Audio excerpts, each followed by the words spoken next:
જય શ્રી કૃષ્ણ દર્શક મિત્રો, મારી યુટ્યુબ ચેનલ અમૃતવાણીમાં આપ સૌનું હાર્દિક સ્વાગત છે। આખા વર્ષ દરમિયાન આવતી પૂર્ણિમા પોતાનું આગવું મહત્વ ધરાવતી હોય છે, પરંતુ ચૈત્રી પૂનમે પોતાનું વિશેષ મહત્વ છે, કેમ કે આજના દિવસે હનુમાન જન્મોત્સવ ઉજવવામાં આવે છે। શાસ્ત્રો અનુસાર આજના દિવસે હનુમાનજીનો જન્મ થયો છે। આજે આપણે આ વિડીયોમાં સાંભળીશું હનુમાન જન્મ કથા, પૂજા વિધિ, મુહૂર્ત અને આજના દિવસે શું કરવું અને કયા ઉપાય કરવાથી શ્રી હનુમાનજીની કૃપા આપણા ઉપર પ્રાપ્ત થાય છે તે સાંભળીશું। જો આપને મારો વિડીયો પસંદ આવે તો ચેનલને લાઈક, શેર અને સબસ્ક્રાઇબ કરો, જેથી નવા આવનારા વિડીયોના નોટિફિકેશન તમને મળતા રહે અને મારા વિડીયો આપ સુધી તુરંત પહોંચી શકે। ધન્યવાદ। હિન્દુ ધર્મમાં હનુમાન જયંતીનું વિશેષ મહત્વ છે। આ દિવસે બજરંગ બલીને સમર્પિત છે, સાથે જ આ દિવસને હનુમાનજીના જન્મોત્સવ તરીકે ઉજવવામાં આવે છે। બજરંગ બલીને શક્તિ, ભક્તિ અને સેવાનું પ્રતીક માનવામાં આવે છે। હનુમાન જયંતી દર વર્ષે ચૈત્ર મહિનાની પૂર્ણિમાના દિવસે ઉજવવામાં આવે છે। જે વ્યક્તિ આ દિવસે વ્રત કરીને હનુમાનજીની પૂજા કરે છે તેની બધી મનોકામના પૂર્ણ થાય છે, સાથે જ કષ્ટોથી મુક્તિ મળે છે। આ વર્ષે હનુમાન જયંતી 12 એપ્રિલે મનાવવામાં આવશે। તો આવો જાણીએ પૂજાની તારીખ અને તેના શુભ મુહૂર્ત। હનુમાન જયંતી 2025ની તારીખ। ચૈત્ર પૂર્ણિમાની તિથિ 12 એપ્રિલ 2025ના રોજ સવારે 3:20 વાગે શરૂ થશે અને બીજા દિવસે 13 એપ્રિલ 2025ના રોજ સવારે 5:52 વાગે સમાપ્ત થશે। આમ 12 એપ્રિલના રોજ હનુમાન જયંતીની ઉજવણી કરવામાં આવશે। હનુમાન જયંતીનું શુભ મુહૂર્ત 2025। આ વખતે હનુમાન જયંતીની પૂજા માટે બે શુભ સમય બની રહ્યા છે। પહેલું મુહૂર્ત 12 એપ્રિલના રોજ સવારે 7:34 થી 9:12 વાગ્યા સુધીનું રહેશે। આ પછી બીજું મુહૂર્ત છે સાંજે 6:46 થી 8:08 વાગ્યા સુધીનું રહેશે। હનુમાન જન્મોત્સવનું ધાર્મિક મહાત્મ્ય। ધાર્મિક ગ્રંથો અનુસાર હનુમાનજી જ એકમાત્ર એવા દેવ છે જે આજે પણ પૃથ્વી પર છે। તેથી હનુમાન જન્મોત્સવના દિવસે બજરંગબલીની પૂજા કરવાથી બળ અને બુદ્ધિ આવે છે, તેમજ તમામ મનોકામના પૂર્ણ થાય છે। આ દિવસે શું કરવું જોઈએ? જો તમે હનુમાન જયંતીના દિવસે સચ્ચા હૃદયથી બજરંગબલીના આશીર્વાદ મેળવવા માંગતા હો તો કેટલીક ખાસ બાબતોનું ધ્યાન રાખવું ખૂબ જ મહત્વપૂર્ણ છે। સૌ પ્રથમ એ સમજવું મહત્વપૂર્ણ છે કે હનુમાનજી શ્રી રામના પરમ ભક્ત છે અને તેમની પૂજાનો મૂળ પાયો ભગવાન શ્રી રામની સેવા છે। તેથી જો તમે હનુમાનજીની પૂજા કરી રહ્યા છો તો ભૂલથી પણ તેમના પૂજ્ય ભગવાન રામને અવગણશો નહીં કે તેમનું અપમાન કરશો નહીં। આમ કરવાથી હનુમાનજી દુઃખી થઈ જાય છે અને તેમની પ્રત્યે તમારી ગમે તેટલી ભક્તિ વ્યર્થ જશે। આ પવિત્ર દિવસે એ પણ ધ્યાનમાં રાખો કે કોઈ વાનરોને નુકસાન ન પહોંચાડવું જોઈએ। હનુમાનજીનો જન્મ વાનર કુળમાં થયો હતો અને તેમને આ કુળનું પ્રતીક માનવામાં આવે છે, તેથી કોઈ પણ વાનરોને હેરાન કરવું કે નુકસાન પહોંચાડવું એ હનુમાનજીનું અપમાન માનવામાં આવે છે। મહિલાઓ પૂર્ણ ભક્તિભાવથી હનુમાનજીની પૂજા કરી શકે છે, પરંતુ તેમની મૂર્તિને સ્પર્શ ન કરવી જોઈએ। આનું કારણ એ છે કે હનુમાનજી જીવનભર બ્રહ્મચારી રહ્યા અને ધાર્મિક માન્યતાઓ અનુસાર સ્ત્રીઓ દૂરથી તેમની પૂજા કરે તો તે વધુ યોગ્ય રહેશે। આ ઉપરાંત સ્ત્રીઓએ બજરંગ બાણનો પાઠ ન કરવો જોઈએ, કારણ કે આ પાઠ ખાસ કરીને પરાક્રમી અને ઉગ્ર છે અને ફક્ત પુરુષ સાધકો માટે જ ભલામણ કરવામાં આવે છે। આ વખતે હનુમાન જયંતી શનિવારે છે, એટલે હનુમાનજીને પ્રિય દિવસ અને જન્મોત્સવની ખાસ ઉજવણી થશે। આ દિવસ ખાસ કરીને શુભ છે કારણ કે શનિવાર અને હનુમાન જન્મોત્સવનો સંયોગ એક દુર્લભ પ્રસંગ છે। હનુમાનજીની પૂજા માટે શનિવાર અને મંગળવાર બંને શ્રેષ્ઠ દિવસો માનવામાં આવે છે। આ શુભ તિથિ પર કેટલાક ખાસ ઉપાયો કરવાથી જીવનની મુશ્કેલીઓ દૂર થાય છે અને સુખ, સમૃદ્ધિ અને માનસિક શાંતિ પ્રાપ્ત થાય છે। આ દિવસે હનુમાન ચાલીસા અને સુંદરકાંડનો પાઠ કરવો। સવારે સ્નાન કર્યા પછી હનુમાનજીની સામે દીવો પ્રગટાવો અને હનુમાન ચાલીસા અને સુંદરકાંડનો પાઠ કરો। આ પાઠ ફક્ત માનસિક શક્તિ જ નહીં પરંતુ રોગો, મુશ્કેલીઓ અને ભયથી પણ રક્ષણ આપે છે। હનુમાનજીને સિંદૂર અને ચમેલીનું તેલ ખૂબ જ પ્રિય છે। આ દિવસે તેમની મૂર્તિ પર ચમેલીના તેલમાં સિંદૂર ભેળવીને ચડાવો અને લાલ ફૂલોની માળા અર્પણ કરો। આનાથી ઘરમાં સકારાત્મક ઉર્જા આવે છે। આ દિવસે શનિવાર હોવાથી શનિના અશુભ પ્રભાવથી મુક્તિ મેળવવા માટે ઓમ હમ હનુમતે નમઃ મંત્રનો 108 વાર જાપ કરો। આ ઉપાય ખાસ કરીને શનિની સાડાસાતી અને ઢૈયાથી પીડિત લોકો માટે ફાયદાકારક છે। હનુમાન જયંતીના દિવસે એક મીઠું પાન તૈયાર કરો, તેમાં કટેચું, ગુલકંદ, વરિયાળી ભરીને હનુમાનજીને અર્પણ કરો। આ ઉપાય પરિવારમાં સુમેળ અને પ્રેમ વધારે છે અને માનસિક શાંતિ આપે છે। હનુમાનજીને લાલ રંગ ખૂબ જ પ્રિય છે. તેમને લાલ કપડું ચડાવો અને ગોળ અને ચણાનો પ્રસાદ બનાવો.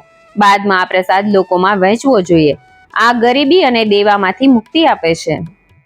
શનિવારે પીપળાના વૃક્ષની પૂજા કરવી અને દીવો દાન કરવો ખૂબ જ શુભ માનવામાં આવે છે. આ દિવસે સાંજે પીપળાના ઝાડ નીચે સરસવના તેલનો દીવો પ્રગટાવો અને શ્રી રામ જય જય રામનો જાપ કરો. આ ઉપાય પૂર્વજોના શાપ અને ઘરેલું ઝઘડાથી રાહત આપે છે. હનુમાનજીને ફળો ખૂબ જ પ્રિય છે. તમારે ભક્તિભાવથી કેળા, કેરી અથવા કોઈ પણ મોસમી ફળ અર્પણ કરવું જોઈએ. આનાથી ઘરમાં શાંતિ, સુમેળ અને સમૃદ્ધિનું વાતાવરણ બને છે. જો ઘરમાં નકારાત્મક ઉર્જા, મુશ્કેલી હોય તો હનુમાન જયંતિના દિવસે હનુમાન યંત્રને શુદ્ધ કરીને મુખ્ય પ્રવેશ દ્વાર પર સ્થાપિત કરો. આ યંત્ર દુષ્ટ શક્તિઓને દૂર રાખે છે અને ઘરને રક્ષણ પૂરું પાડે છે. હનુમાનજીની સેવા અને દયાનું પ્રતીક છે. તેથી આ દિવસે કોઈ ગરીબ, બ્રાહ્મણ કે સંતને ભોજન કરાવો. આ પુણ્ય કાર્ય તમામ પ્રકારના અવરોધો અને રોગને દૂર કરે છે. હનુમાનજીને શ્રી રામ નામ ખૂબ જ પ્રિય છે. તેથી શ્રી રામ જય જય રામ મંત્રનો જાપ કરો. આ મંત્ર સાધકને દરેક સંકટથી બચાવે છે અને તેને આંતરિક શક્તિ આપે છે. ચૈત્ર પૂર્ણિમાના અવસરે દેશભરમાં હનુમાન જયંતિની ઉજવણી કરવામાં આવે છે. આ દિવસે મંદિરોમાં હનુમાન ચાલીસાનું પઠન, ભજન, કીર્તન અને વિશેષ પૂજા કરવામાં આવે છે. ભક્તો ઉપવાસ રાખે છે અને હનુમાનજીની કૃપા મેળવવા માટે પ્રાર્થના કરે છે. આપણે હનુમાનજીમાંથી પ્રેરણા લઈએ અને આપણા જીવનમાં ભક્તિ, સમર્પણ, સંયમ અને સાહસના ગુણો વિકસાવીએ. હનુમાન જયંતિ માત્ર ઉત્સવ નથી, પણ જીવનના સકારાત્મક અને ધર્મની દિશામાં આગળ વધવાની પ્રેરણા આપે છે.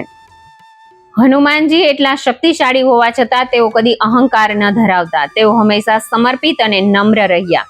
જીવનમાં જો કોઈ મહાન કાર્ય કરવા હોય તો હનુમાનજીની જેમ વિશ્વાસ અને નિષ્ઠા જરૂરી છે.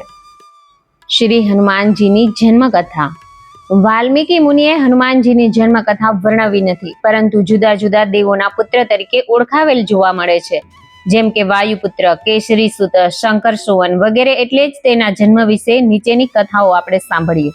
સ્કંદ પુરાણમાં વૈષ્ણવ ખંડમાં એવી કથા છે કે અંજના અને કેસરી સુમેરુ પર્વત ઉપર રહેતા હતા. તેમને સંતાન સુખ ન હતું, એટલે અંજના માએ વ્રત અને તપ કરવા માંડ્યા. એકવાર તેમને એક મુનિ મળ્યા. તેમને અંજનાએ પુત્ર પ્રાપ્તિ માટે ઉપાય પૂછ્યો. મુનિએ તેમને કહ્યું કે તેઓ વૃષભાચાળ પર્વત ઉપર જઈ વાયુદેવની ઉપાસના કરે તો તેમને મહાકર્મી અને અજય એવો પુત્ર આપશે. વૃષભાચળ ઉપર જઈ માતંગ મુનિ કહેવા મુજબ અંજના માએ તપ આદર્યું, એટલે વાયુદેવ પ્રસન્ન થયા અને તેમણે અંજનાના સતીત્વનો ભંગ કર્યા વિના અવ્યક્ત રૂપે માનસિક સંકલ્પ દ્વારા અંજનાને આલિંગન કરી પુત્ર આપ્યો હતો. આ એક નિયોગ પદ્ધતિ પણ છે. આ અંજના દેવીનો પુત્ર આંજનેય વાયુ જેવો મહાબળવાન થયા, તેથી તે વાયુપુત્ર કહેવાયા. શિવ પુરાણના શતરુદ્ર સંહિતામાં એવી કથા છે કે ભગવાન વિષ્ણુનું મોહિની સ્વરૂપ જોવા માટે શંકરજી વિષ્ણુ પાસે ગયા અને તે સ્વરૂપ જોવા ધ્યાનમાં પ્રાર્થના કરી.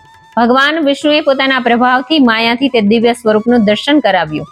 આ સ્વરૂપમાં તેમણે દાનવોને ભરમાવી તેમની પાસેથી અમૃત કુંભ લઈ લીધો અને દેવોને અમૃત પાઈ દીધું હતું. અને તેમના મોહથી પાછળ પડેલ શિવજીનું શુક્ર ખલિત થતા જમીન પર પડતા સપ્તર્ષિઓએ તે પાંદડામાં લીધું અને ગૌતમની પુત્રી અંજનાના કાનમાં રેડી. તે દ્વારા અંજના માતાને ઉત્તમ પરાક્રમી પુત્ર ઉત્પન્ન થાય અને રામજીના કાર્યોમાં સહાયક બને તેવી યોજના કરી. અંજનાની કેસરી સાથે પરણાવવામાં આવે છે, પણ લાંબો સમય સુધી પુત્ર ન થતા સપ્તર્ષિઓએ તેમને કેસરી સમાન પુત્ર આપ્યો, તેથી તેઓ પ્રસન્ન થયા.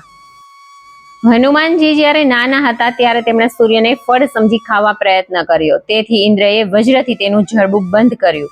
ત્યારથી તે હનુમાન કહેવાયા. હનુ એટલે જડબું, અને માતાની આજ્ઞાથી હનુમાનજી સૂર્ય પાસે જઈ સઘળી વિદ્યાઓ પ્રાપ્ત કરી. આમ તેઓ રુદ્રના અવતાર ગણાયા. હનુમાનજીના જન્મની એક અદ્ભુત કથા રામાયણમાંથી મળે છે. અયોધ્યાના રાજા દશરથજીને પુત્ર ન હતો, તેથી તેમણે પુત્રેષ્ટિ યજ્ઞ કરાવ્યો. તે સમયે યજ્ઞ પુરુષે જે પ્રસાદ રાણીઓને ખવડાવવામાં આપ્યો હતો તે રાજાએ તેના 3 સરખા ભાગ કર્યા. રાણીઓ પ્રસાદ હાથમાં લઈને કુળદેવતાનું ધ્યાન ધરી લેવા જાય છે. ત્યાં એક ગીધ આવીને કૈકેયીના હાથમાંથી પાત્ર ઝૂંટવીને ઉપાડી જાય છે. રાજાએ ફરી બીજી રાણીઓ પાસેથી ભાગ કરી કૈકેયીને નવેસરથી ભાગ અપાવ્યો. પરંતુ બીજી તરફ અંજના દેવી પુત્રેચ્છાથી પર્વત ઉપર તપ કરી રહ્યા હતા. વાયુદેવે અયોધ્યામાંથી પડ્યો લઈ ઉડેલી ગીધડીને સાચમાં હતું તે પ્રસાદ પાડી નાખ્યો અને હવામાં લાવીને તપ કરતા અંજના દેવીને અંજલિમાં મૂકી દીધું. તેણે તે પ્રસાદ રૂપ ગ્રહણ કર્યું. એટલે અંજનાને ગર્ભ રહ્યો અને હનુમાનજી મહારાજનો જન્મ થયો અને તે અંજની પુત્ર કહેવાયા.